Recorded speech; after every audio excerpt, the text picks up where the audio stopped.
ನಮಸ್ಕಾರ, ಕದಂಬ ನ್ಯೂಸ್ಗೆ ಸ್ವಾಗತ. ನಾನು ಸೋನಿಕಾ ಸುದೇಶ್. ಮೊದಲಿಗೆ ಮುಖ್ಯಾಂಶಗಳು.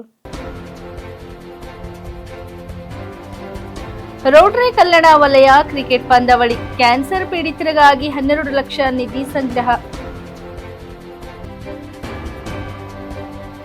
ಡಿಸೆಂಬರ್ 25ರಂದು ಹೊನ್ನೆಕೆರೆ ಸಾಯಿಬಾಬಾ ಮಂದಿರದಿಂದ ಲೋಕಾರ್ಪಣೆ ಹಾಗೂ ಕಳಸಾರೋಹಣ ಕಾರ್ಯಕ್ರಮ.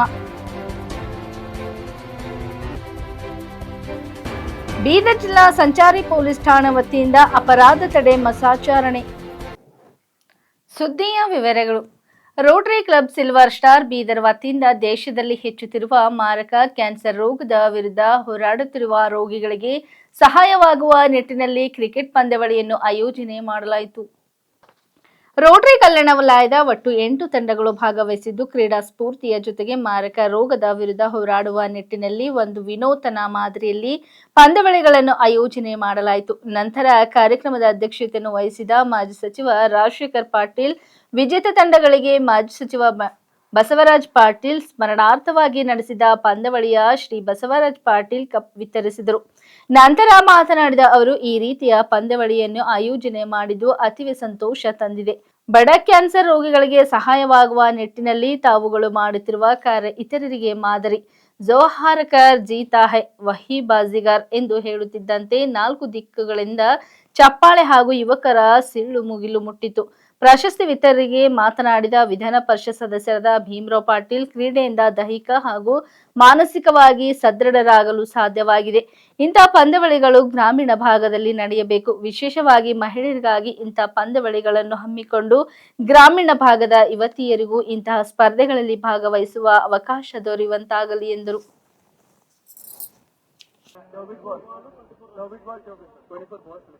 24 ball, 24 runs.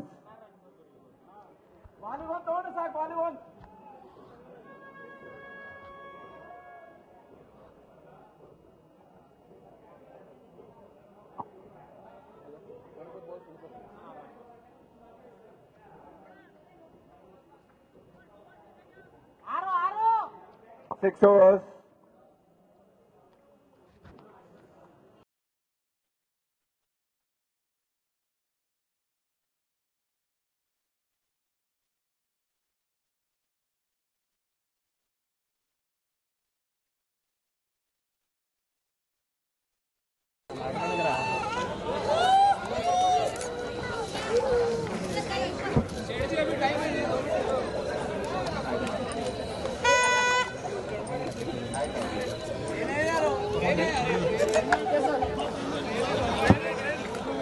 I request the today's champions, Bhagi Super Kings, and SV sir to kindly join in for the felicitation.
ಏನು ಸಿಲ್ವರ್ ಸ್ಟಾರ್ ಕಲ್ಯಾಣ ಜೂನ್ ಕ್ರಿಕೆಟ್ ಇದೇ ತಾವು ಏನು ಏರ್ಪಾಡು ಮಾಡಿದ್ರಿ. ವಿಶೇಷವಾಗಿ ಕ್ಯಾನ್ಸರ್ ರೋಗಿಗಳು ಇವತ್ತು ನಿಜವಾಗ್ಲೂ ನಾನು ಹುಮ್ನಾಬಾದ್ ಕ್ಷೇತ್ರದ ಕರ್ನಾಟಕ ಸರ್ಕಾರದ ಒಬ್ಬ ಮಾಜಿ ಮಂತ್ರಿಯಾಗಿ ತಮಗೆಲ್ಲರಿಗೆ ಕೋಟಿ ಕೋಟಿ ನಾನು ಅಭಿನಂದನೆ ಸಲ್ಲಿಸ್ತೇನೆ. ಒಂದ್ ಕಡೆ ತಾವೇನು ಇದೆಲ್ಲ ಏರ್ಪಾಡು ಮಾಡಿರ್ತಕ್ಕಂಥವ್ರು ಅಧ್ಯಕ್ಷರು ಸೆಕ್ರೆಟರಿಗಳು ಒಂದು ಭಾಗ, ಇನ್ನೊಂದು ನೀವೇನು IPL ತರ ಏನ್ ಮಾಡಿದ್ರಲ್ಲ ಎಲ್ಲ ಈಗ ಒಂದು 8 ಟೀಮ್ಗಳು ತಾವೊಂದು ರಚನೆ ಮಾಡಿ ಇವತ್ತು ನಾವೆಲ್ಲ ಟೀಮ್ ನಲ್ಲಿ ಆಯಾ ಇದರಲ್ಲಿ ಅವ್ರವ್ರಿಗೆ ತಗೊಂಡು ಇವತ್ತು ಅವ್ರ ಬಳಿ ಇರ್ತಕ್ಕಂಥ ಏನಿದೆ ಇವತ್ತು ತೋರಿಸ್ತಕ್ಕಂಥ ಕೆಲಸ ಕೂಡ ತಾವು ಮಾಡಿದ್ರಿ. ಇವತ್ತು ಸೋಲು ಗೆಲುವು ಜೀವನದಲ್ಲಿ ಇದ್ದಿದೆ ಇದೆ. ಇನ್ನೊಂದು ನಿಮ್ಗೆ ಹೇಳ್ತೀನಿ, ಜೋ ಹಾರ್ಕರ್ ಜೀತಾ ಹೈ ಉಸ್ಕು ಕೈತೆ ಬಾಜಿಗರ್. ಯಾರು ನಮ್ಮ ಪೂಜಾ ಅವ್ರು ಹೇಳ್ತಾ ಇದ್ರು ಮುಂದಿನ ವರ್ಷ ಬೀದರ್ ನೋಡಿ, ಯಾವಾಗ ಗೆಲ್ಲಬೇಕು ಯಾವಾಗ ಸೋಲ್ಬೇಕು ಅದು ನಿರ್ಣಯ ಆಗ್ತದೆ. ಅವಾಗ ನಾವು ಯಾರು ಕೂಡ ಏನು ಮಾಡಕ್ ಆಗೋದಿಲ್ಲ. ಯಾವುದಕ್ಕೂ ಕೂಡ ಪಾರ್ಟಿಸಿಪೇಟ್ ಆಗ್ತಕ್ಕಂಥದ್ದು ಬಹಳ ಮಹತ್ವ. ಇವತ್ತು ನಾವೆಲ್ಲ ಈ ಕ್ರೀಡೆಯಲ್ಲಿ ಇವತ್ತು ನಾವೆಲ್ಲ ಬಂದು ನೋಡಿದಾಗ ಸುಮಾರು ನಾನು ಕೂಡ 1.5 ತಾಸಾಯ್ತು. ನಾನು ಕೂಡ 4 ಬಾರಿ ಶಾಸಕನಾಗಿ ಮಂತ್ರಿಯಾಗಿ ಅನೇಕ ಕಾರ್ಯಕ್ರಮದಲ್ಲಿ ಭಾಗಿಯಾಗಿದ್ದೀನಿ. ಇಂಥದೆಲ್ಲ ಕ್ರಿಕೆಟ್ ನೋಡುವಾಗ ನಾವೆಲ್ಲ ಒಂದು ಅರ್ಧ ತಾಸು 45 ನಿಮಿಷ ಕುಂತಿ ಪ್ರೈಸ್ ಡಿಸ್ಟ್ರಿಬ್ಯೂಷನ್ ಮಾಡಿ ಹೋಗ್ತಕ್ಕಂಥ. ಆದರೆ ಇಲ್ಲಿ ನಿಜವಾಗ್ಲೂ ಸುಮಾರು 2 ತಾಸಿಂದ ನಾನು ಕೂತಿದ್ದೀನಿ. ನಿಮ್ಮ ಆಟ ನೋಡಿದೆ ನಾನು. ಬಾಲ್ಕಿ ಮತ್ತು ಬೀದರ್ ನಡೀತಾ ಇತ್ತು. ಇದೆ ಬಾಲ್ಕಿಯವರು ಹೇಳ್ತಾ ಇದ್ರು ಅವ್ರು ಗೆದ್ದಿದಾರ ಅಂತ. ಸಂತೋಷ, ಪರವಲ್ಲ. ಯಾರು ಗೆದ್ದಿದಾರ ಅವ್ರಿಗೆ ಕಾಂಗ್ರೆಚುಲೇಷನ್ ಅಂತ ಕೊಡ್ಲೇಬೇಕು, ಸವಾಬ್ ಇದೆ. ಇವತ್ತು ಯಾರು ಸೋತರು ಕೂಡ ಯಾರು ಕೂಡ ಇದು ಮಾಡಬೇಕಾಗಿಲ್ಲ. ಇವತ್ತು ಸೋಲೆ ಮುಂದೆ ಗೆಲುವು ಅಂತ ನಾವು ಭಾವಿಸಬೇಕಾಗ್ತದೆ. ಇವತ್ತು ಬೀದರ್ದವರು ಇವತ್ತು ಸೋತರು ಅಂತಲ್ಲ, ಇವತ್ತು ಮತ್ತೆ ಮುಂದಿನ ದಿನದಲ್ಲಿ ನಿಮ್ಮ ಭವಿಷ್ಯ ಇದೆ. ಇವತ್ತೆಲ್ಲಿ ಕೂಡ ಇರ್ತಕ್ಕಂಥ ರೋಟರಿದಲ್ಲಿ ಇರ್ತಕ್ಕಂಥವ್ರು ಬೀದರ್ ಜಿಲ್ಲೆ. ಇವತ್ತು ನೀವು ಯಾರಾದ್ರೂ ಒಬ್ರು ಗೆಲ್ಲಬೇಕು, ಯಾರಾದ್ರೂ ಸೋಲ್ಬೇಕು, ಯಾರು ಮೊದಲನೇ ಸ್ಥಾನ, ಯಾರು 2ನೇ ಸ್ಥಾನ, ಯಾರು 3ನೇ ಸ್ಥಾನ. ಆದ್ರೆ ಇವತ್ತೇನು ಇದೆಲ್ಲ ಕಾರ್ಯ ಮಾಡಿದ್ರಲ್ಲ ನಿಜವಾಗ್ಲೂ ಬಹಳ ಸಂತೋಷ ಇದೆ. ಯಾಕಂದ್ರೆ ಇದು ರೋಟರಿ ಯಾವ ರೀತಿ ಪಾರ್ಟಿಸಿಪೇಟ್ ಇವತ್ತು ನಾವೆಲ್ಲ ಬಹಳ ಇದ್ರಲ್ಲಿ ನೋಡಿದ್ರೆ ಇಡೀ ದೇಶದಲ್ಲಿ ಈ ರೋಟರಿ ಮಾಡತಕ್ಕಂಥ ಕೆಲಸ. ಇವತ್ತು ಏನು ಬ್ಲಡ್ ಡೊನೇಷನ್ ಇವತ್ತ ಇಡೀ ರಾಜ್ಯದಲ್ಲಿ ದೇಶದಲ್ಲಿ ಇವತ್ತೆಲ್ಲ ಕಡೆ ಬ್ಲಡ್ ಡೊನೇಷನ್ ಬಹಳ ದೊಡ್ಡ ಕಾರ್ಯ. ಇವತ್ತು ಎಲ್ಲೆಲ್ಲಿ ದೊಡ್ಡ ದೊಡ್ಡ ಆಸ್ಪತ್ರೆಯಲ್ಲಿ ನೋಡ್ತೀವಿ ಇವತ್ತು ಬ್ಲಡ್ ಶಾರ್ಟೇಜ್ ಇದೆ. ಇವತ್ತು ಆ ಬ್ಲಡ್ ಡೊನೇಷನ್ ಮಾಡ್ತಕ್ಕಂಥ ಇದರಲ್ಲಿ ಕೂಡ ತಾವೆಲ್ಲರೂ ಭಾಗಿಯಾಗಿ ಆ ಕಾರ್ಯದಲ್ಲಿ ಕೂಡ ತೊಡಗಿದ್ದವು. ಇವತ್ತು ಅನೇಕ ಸ್ವಚ್ಛತೆ, ಇವತ್ತು ಸ್ವಚ್ಛತೆ ಬಂದಾಗ ಕೂಡ ತಾವು ರೋಟರಿ ವತಿಯಿಂದ ಇವತ್ತು ಸ್ವಚ್ಛತೆ ಇರಬೇಕು, ಕ್ಲೀನ್ ಆಗಿರ್ಬೇಕು ಮಾಡ್ತಕ್ಕಂಥ ಕೆಲಸ ಕೂಡ ನಾವು ರೋಟರಿದವ್ರು ಮಾಡ್ತೀವಿ. ಇವತ್ತು ಅನೇಕ ವಿಚಾರಗಳಲ್ಲಿ ರೋಟರಿ ಬಹಳ ಹಂಬಲವಾಗಿ ಇಡೀ ದೇಶದಲ್ಲಿ ರೋಟರಿ ಒಳ್ಳೆ ಕೆಲಸ ಮಾಡ್ತಾ ಇದೆ. ಇವತ್ತು ತಾವು ಬೀದರ್ನಲ್ಲಿ ಕೂಡ ಇವತ್ತೇನು ಪುನೀತ್ ಅವರು ಇವತ್ತು ಅಧ್ಯಕ್ಷರಾಗಿದ್ದಾರೆ. ಇವತ್ತು ನಾನು ಇಷ್ಟ ಹೇಳಕ್ ಇಷ್ಟಪಡ್ತೀನಿ, ಇದು ಏನ್ ಕ್ಯಾನ್ಸರ್ ರೋಗಿಗಳು ಸಲುವಾಗಿ ತಾವೇನ್ ಮಾಡಿದ್ರಲ್ಲ ಬಹಳ ಒಳ್ಳೆ ಕೆಲಸ ಮಾಡ್ತಾ ಇದ್ದಾರೆ. ಇವತ್ತು ನಾವು ನೋಡ್ತಾ ಇದೀವಿ, ಹಿಂದಿನ ದಿನದಲ್ಲಿ पिछले में बलबीर सिंह मालूम नहीं होता था किसको कैंसर हो गया, क्या हो गया, बोलकर वो ये नहीं होता था. लेकिन आजकल ऐसा हो गया, जो मेडिकल कितना आगे जा रहा है वो रोग उससे ज्यादा जा रहा है. तो इसलिए आज इतने लोग हैं, ये जो कैंसर के लोग बहुत रोज के रोज बढ़ रहे हैं. अब उसमें आप लोग 10 से 12 लाख रुपए लिखाकर वो लोगों को जो डोनेशन कर रहे हैं, आप बड़ा काम किए. आपके साथ मैं हूं. आपको जो भी फिर आगे भी कुछ करना है हम आपके साथ होंगे बोलते हुए मैं आज बोलना चाहता हूं. क्या बोलते हो, जो भी अच्छा काम करते हैं अच्छा काम के लिए सबका सहकार होना चाहिए. आज पुलिस वरिष्ठ का उनमें भी के ऊपर है, बलबीर सिंह जी है, उनके मिसेस है, सभी लोग ये अच्छा काम के लिए हम आपके साथ हैं. लेकिन आज क्रिकेट टूर्नामेंट बहुत बढ़िया. हमारे को कल एक बात बोलता हूं, मैं कल भालकी गया था. वो वहां पर एक हमारे अध्यक्ष के बेटा गुजर गए तो मैं गए तो आते होगा तो भालके हमारे शेठ जी कल ही बोल रहे थे, साहब कल हम कप लेने हैं आपके हाथ से. बोले वो कैसा? नहीं साहब बिल्कुल हम जीत हासिल करेंगे. वो लेकिन उन्होंने बहुत कॉन्फिडेंस में थे. yesterday I went to Bidar और भालकी सो मेरे को मालूम, मैं ऐसे ही गया था, उन्होंने मिले मेरे को, मिले तो उन्होंने बोल रहे थे नहीं साहब कल हम आपके हाथ से कप लेंगे. तो बोला वो कैसा? बिल्कुल हम जीत हासिल करेंगे, लेकिन इंसान के पास उतना कॉन्फिडेंस रहना चाहिए. ನಾನು ನನ್ನ ಕಡೆದಾಗ್ಲಿ ಮತ್ತ ಏನು ಕಲ್ಯಾಣ್ ರೋಟ್ರಿಯನ್ಸ್ ಎಲ್ಲರ ಕಡೆದವರಿಗೆ 8 ಮಂದಿಗೆ ನಾನು ಧನ್ಯವಾದ ಹೇಳ್ತೀನಿ. ತಮ್ಗ ಇದೇ ರೀತಿ ತಾವೆಲ್ಲ ಪ್ಲೇಯರ್ಸ್ಗೆ ಮತ್ತೆ ಮತ್ತೆ ಖರೀದಿ ಮಾಡಿ ಮತ್ತೆ ತಾವೇನು 8 ಓನರ್ಸ್ ಇದ್ರಿ, ಮುಂದೆ ಬರಂತದಿಂದ 8 ಇಲ್ಲ 10 ಆಗಲಿ 20 ओनर्स मत्ते माडी. पुनीत साहब जो आप टूर्नामेंट चला रहे हैं बहुत अच्छा ढंग के टूर्नामेंट चलाएं. आपको गुरु नानक जी ऐसे ही शक्ति दे और ऐसे ही आपको रोटेन सभी के जो प्लेयर्स है जो ओनर्स है सभी आपको साथ में रहकर ऐसे ही आगे हर साल ऐसे ही आप रोटेन करते रहिए. आप उसके साथ में आप नाम भी कमा रहे हैं और हेल्थ भी कमा रहे हैं. क्यों तो अभी जो 3 दिन 4 दिन जो क्रिकेट खेले सबका हेल्थ भी अच्छा हो गया है. और जो भी इस मंच के अध्यक्ष महोदय जो गुरु नानक संस्था के बलवीर साहब हैं, और उनके पत्नी जी जो इस संस्था के आपको ग्राउंड और सभी रीति से आपको सहूलत कर दिए हैं। मैं सभी रोटरेंट से और मेरे से मैं आपको धन्यवाद बोलता हूं साहब, क्योंकि 15 दिन से मैं देखता आ रहा हूं हर दिन, और जो वाली साहब का बेटा है उन्हें हर दिन मैं देखता रहता था फेसबुक में, सभी का जो डिस्प्ले कर रहे थे, मैं उनको भी धन्यवाद बोलता हूं।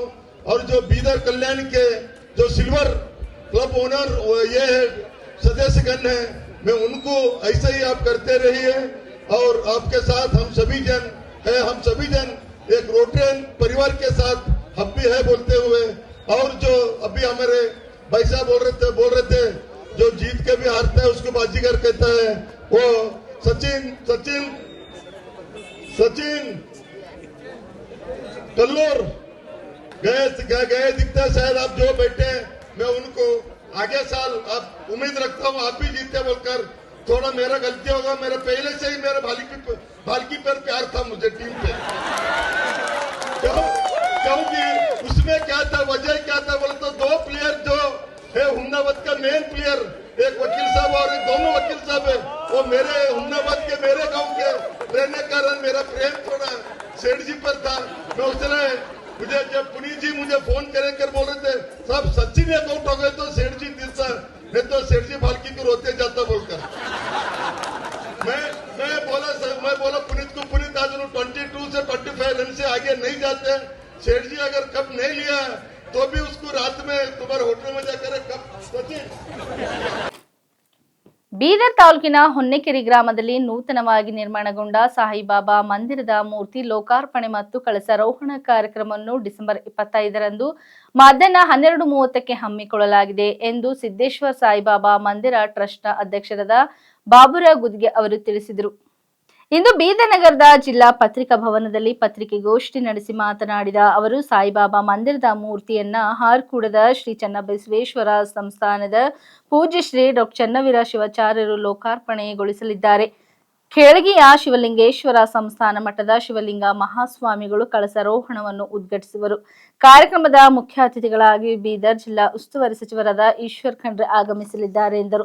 ದೇವಸ್ಥಾನದಲ್ಲಿ ಅರ್ಚಕರಿಗೆ ಹಾಗೂ ದೇವಸ್ಥಾನಕ್ಕೆ ಬಂದಂತಹ ಭಕ್ತರಿಗೆ ಉಳಿದುಕೊಳ್ಳಲು ಸುಸಜ್ಜಿತವಾದ ಕಟ್ಟಡವನ್ನು ನಿರ್ಮಿಸಲಾಗಿದೆ.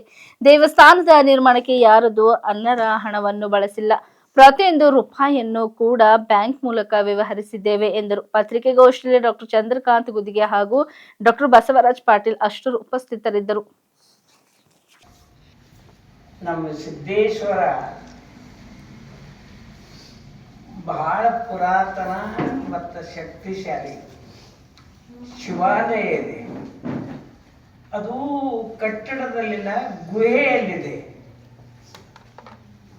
ಅದು ವಿಶೇಷ ಏನದ, ನಮ್ಮದು ಹೆಂಗೆ ನರಸಿಂಹ ಧ್ಯಾನ ಇದೆ ಆ ರೀತಿಯಾಗಿಂದ ಗುಹೆಯಲ್ಲಿ ತುಂಬ ಶಕ್ತಿಶಾಲಿ ಇರೋದ ಅದು ಶಿವಾಲಯ ಇದೆ.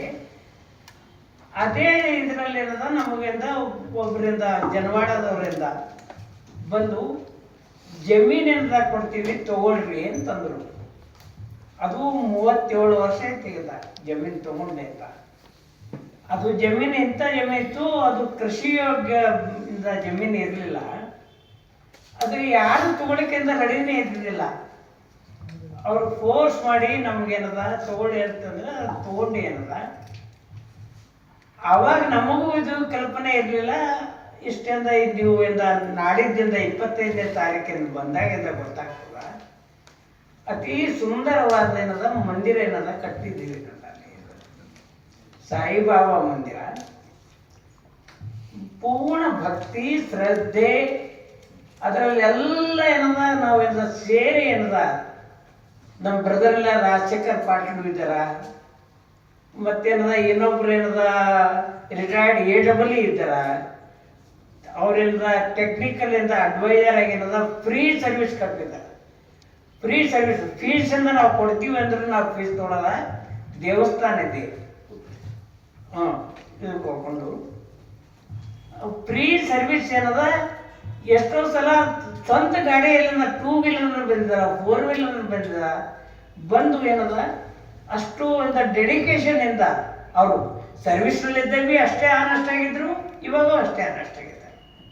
ಈಗ ಅದಕ್ಕೆಲ್ಲ ತಮಗೆಲ್ಲಿಂದ ಒಂದು ಕಳಕಳಿಯ ಮನವಿಯಿಂದ ಒಂದು ವಿನಂತಿ, 25ನೇ ತಾರೀಕು ಮಧ್ಯಾಹ್ನ 12:30 ಗಂಟೆಗೆ ಇದಕ್ಕೇನದ ನಮ್ಮದು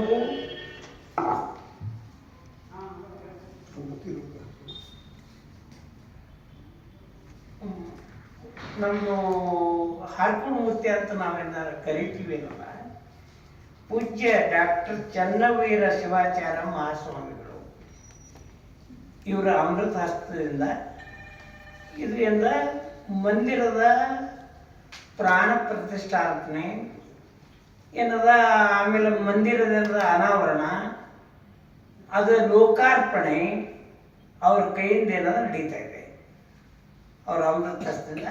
ಆಮೇಲೆ ವೇದಿಕೆ ಮೇಲೆ ಬಂದು ಅವರಿಂದ ಆಶೀರ್ವಚನ ಮಾಡ್ತಾರೆ.